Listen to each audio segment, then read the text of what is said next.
বাংলাদেশ যেন কোনো ধরনের দুর্নীতি না হয়, ঠিক আছে, কোনো ধরনের ঘুষ, তারপর হচ্ছে সন্ত্রাস, মানে কোনো ধরনের অকারেন্স থাকবে না। কারণ যখন আওয়ামী লীগ ক্ষমতায় ছিল তখন আওয়ামী লীগ সরকার আমলে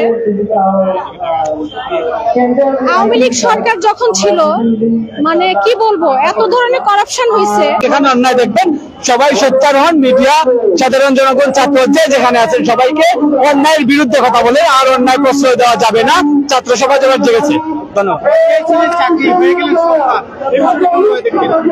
না, এগুলো আসলে ছাত্রদের প্রাপ্য। বর্তমানে ধরেন যে ওই দল আর ওই দল বললে হবে না। আমরা 15 বছর 16 বছরে একটা স্বৈরাচারকে বিদায় করতে পেরেছি। এখন আর যাতে কেউ এরকম ভুল না করে, এই 15 দিনের আমাদের আন্দোলনটা তারা দেখে যাতে স্মরণ রাখতে পারে যে তারা নেক্সট টাইম আর এই স্বৈরাচারের মধ্যে আর কোন স্বৈরাচার বাংলাদেশের জন্ম না নিতে পারে। এই জন্য আমরা আছি মাঠে সবসময়, আমরা ছাত্র সমাজ আছি ইনশাল্লাহ। যতদিন আমরা এই অন্যায় দেখবো, ইনশাল্লাহ আমরা মাঠে সবাই প্রতিহত করবো। আমাদের সাহিদ ভাই, মুক্ত ভাই, সবাই যারা যারা শহীদ হয়েছে তাদের জন্য আমরা আজকে এখানে আমরা সবাই আসছি। আমরা ওনাদের স্মরণে আসছি। দুজন শিক্ষার্থী কিন্তু সরকারের মন্ত্রী হয়েছেন, তারা দুজন কি আপনাদের কাঙ্ক্ষিত স্বপ্ন পূরণ করতে পারবেন? বুঝি না, দুজন শিক্ষার্থী কিন্তু সরকারের মন্ত্রী হয়ে গেছেন। জি, সরকারের হয়ে গেছেন, তারা কি আপনাদের কাঙ্ক্ষিত স্বপ্ন পূরণ করতে পারবেন? আমরা আমাদের সমন্বয়কের প্রতি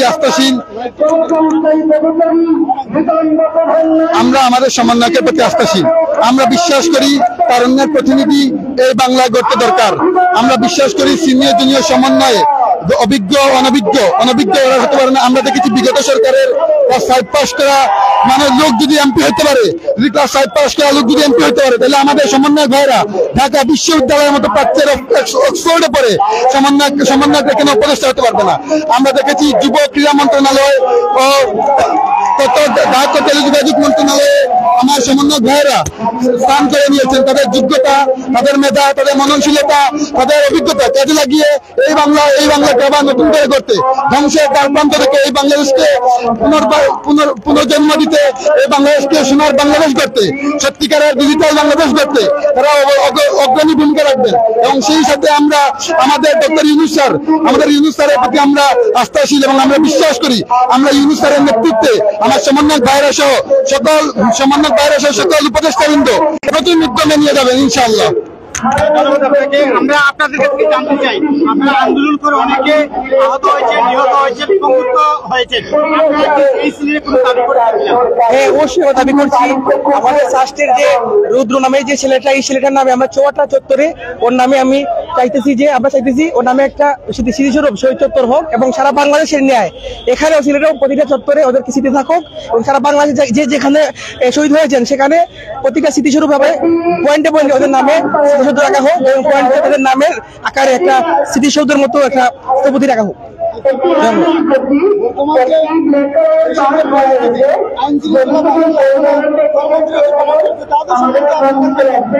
আমি এখন বলবো যারা নিম্নমানের যারা আছেন, মধ্যবিত্ত যারা নিম্নমানের অফিসার, ওরা দাবি করছে, ওরা চাইতেছে যে পুলিশের যে অভ্যন্তরীণ বিষয়গুলো সংস্কার চায়। বড় বড় অফিসারদের কারণে ওরা আজকে ভুক্তভোগী হচ্ছে, ওরা পালে বেড়াচ্ছে, কিন্তু ওদের কিন্তু ওরা দেওয়ার কোনো ক্ষমতা নাই।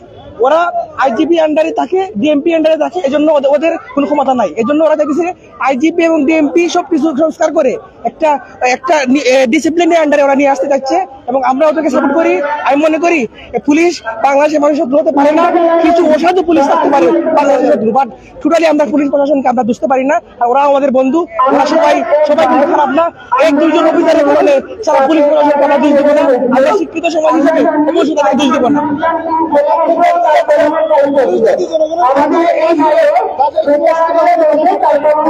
কোনো সমস্যা নাই, তারা যদি ন্যায় পথে থাকে আমরা ছাত্র সমাজ ওদের পক্ষে আছি, কোনো সমস্যা নাই, আমরা তাদের পক্ষে থাকবো ইনশাআল্লাহ। আমরা জানতে চাই আপনাদের কাছে ইতিমধ্যে কিন্তু অনেক পুলিশ চাকরিতে আসছেন না, তারা 11 দফা দাবি করছেন, আপনারা কি সেই দাবিগুলো যৌক্তিক? এটা আমাদের ইন্টারনেট গভর্নমেন্ট দেখবে, যদি আসলে যৌক্তিক হয় অবশ্যই এটা মানা হবে, যৌক্তিক যে কোনো বিষয় মানা হবে। আমরা আশাবাদী আমাদের যে ইউনিস স্যারের আন্ডারে যেগুলো হয়েছে সবকিছু মন্ত্রণালয়গুলো এগুলো দেখবে এবং সংস্কার হবে ইনশাল্লাহ। আর যারা এই ছাত্রদের বিজয় উৎসবকে সামনে রেখে লুটপাট ভাঙচুর করছে তাদের উদ্দেশ্যে কি বলবেন? হ্যাঁ, আসলে এরা আসলে ছাত্র না, ওরা হচ্ছে সুবিধাভোগী, এরা হচ্ছে চিহ্নিত ডাকাতরা রাতে লুটপাট করছে এবং আমরা এটার প্রতিবাদে আমরা রাস্তায় আছি এবং আমরা পাহারা দিচ্ছি, মসজিদ মন্দির সবকিছু পাহারা দিচ্ছি। ইনশাল্লাহ কিছু সময়ের ভিতরে নিয়ন্ত্রণে চলে আসবে, ওরা থাকবে না, আমরা সবকিছু নিয়ন্ত্রণে আনতে পারবো ইনশাল্লাহ।